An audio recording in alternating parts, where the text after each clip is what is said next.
Le club existera tout le temps. Mais ceux qui ont contribué et qui ont mis des fois leur famille. Une autre association du même type avec les mêmes actions. Donc là, vraiment, je vous dis... Il y a des personnes qui sont en fauteuil et ces personnes-là, elles pratiquent une activité physique. Donc elles ont un droit à un minimum de respect, ça veut dire pouvoir accéder à des vestiaires.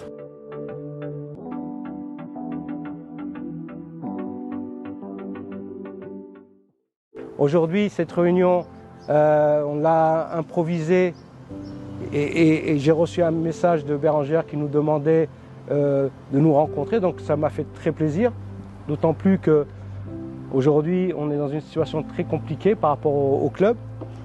Dans peu de temps, il y a des salariés qui risquent de ne plus travailler. Tu vois, c'est ça qui est dommageable dans le sens où depuis plus de 25 ans, on a œuvré, on a travaillé pour nos jeunes, pour ces jeunes des QPV, et qu'aujourd'hui, ça s'écroule, on ne sait pas pourquoi, enfin moi je sais très bien, mais bon,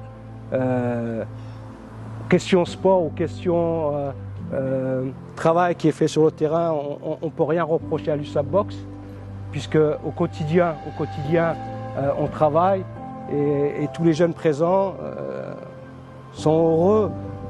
Le premier maire, c'est Alain Rousset. Il nous a permis d'avoir le premier club, la salle bruyante qu'on appelait. Ensuite, il y a eu Péroger, le deuxième.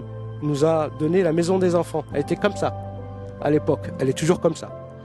Ensuite, il y a Jean-Jacques Benoît, le troisième maire, qui nous a agrandi la salle. Et Rousset, entre-temps, a racheté, parce qu'elle appartenait à la région. Vous connaissiez l'histoire du club. Et aujourd'hui, on est en train de tout perdre. Tout ce qu'on a construit. Tout ce qu'on a construit, on est en train de le perdre. On s'investit beaucoup pour toutes les personnes qui sont présentes. Et bien ceux-là, ça va être les premières touchées. Ceux qui ont donné leur vie aussi, au même titre que moi. Je pense que vous avez peut-être pas abouti dans votre conversation avec Monsieur le maire. C'est-à-dire que qu'il y ait un historique, qu'il y ait des reconnaissances de torts partagés, peu importe. J'ai envie de dire, normalement, ça rentre pas en compte quand on donne une subvention.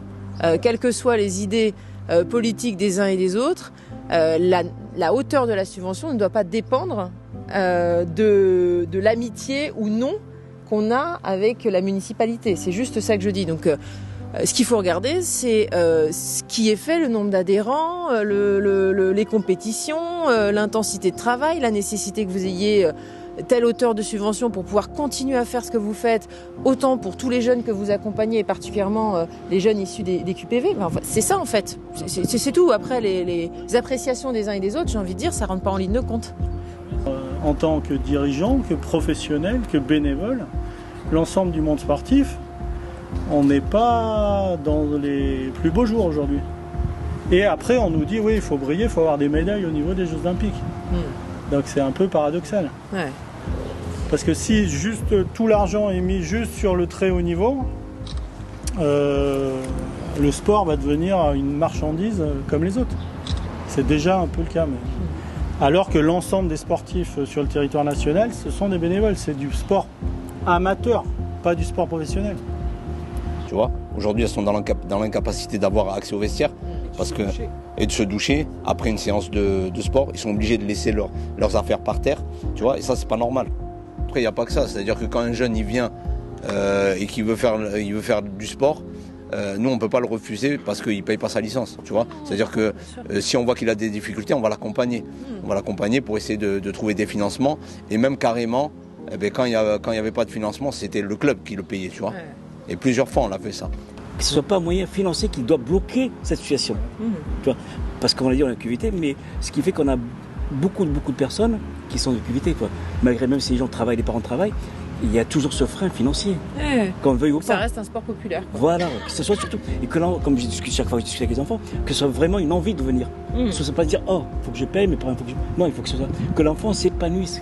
Pas. C'est pour ça que Mohamed a pris l'initiative, et le bureau a pris l'initiative, que ça devienne public. Ouais. Puisqu'à un moment, de se cacher derrière le mur, ou derrière le petit arbre, l'arbre ou le mur va tomber. On va se retrouver derrière. Mais ce sera trop tard. Ça, je retrouve le club de l'USAP, les enfants de l'USAP, en train de faire une cagnotte litchi pour essayer de sauver des gamins qui ne veulent pas aller traîner dans les halls d'immeubles, dans les cités ou d'aller faire des bêtises pour aller faire un sport qu'ils aiment. Il est arrivé à des situations compliquées. Il a tout abandonné. Il a tout laissé tomber parce que c'est son cœur qui a parlé, il a été voir la personne. C'est ça, lui, sa boxe.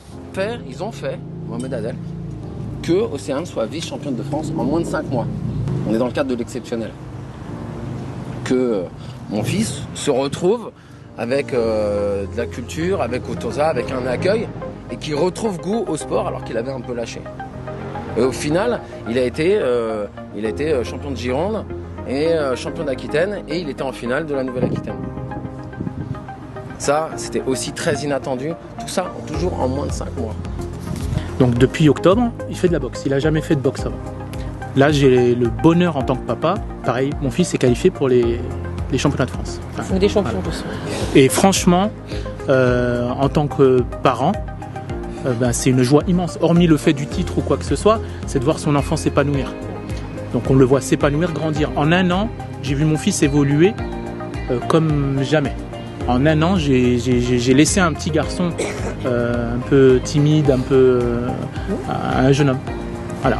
Donc ce club, avec l'encadrement de ces 2 coachs, font un travail extraordinaire. C'est-à-dire qu'en fait, ils arrivent à avoir cette pédagogie. C'est-à-dire qu'on parle des murs, effectivement, c'est important, parce qu'effectivement, avoir un lieu bien aménagé, avec tout ce qu'il faut, etc., c'est hyper important pour les enfants. Ça leur donne encore en plus l'envie de faire ce sport.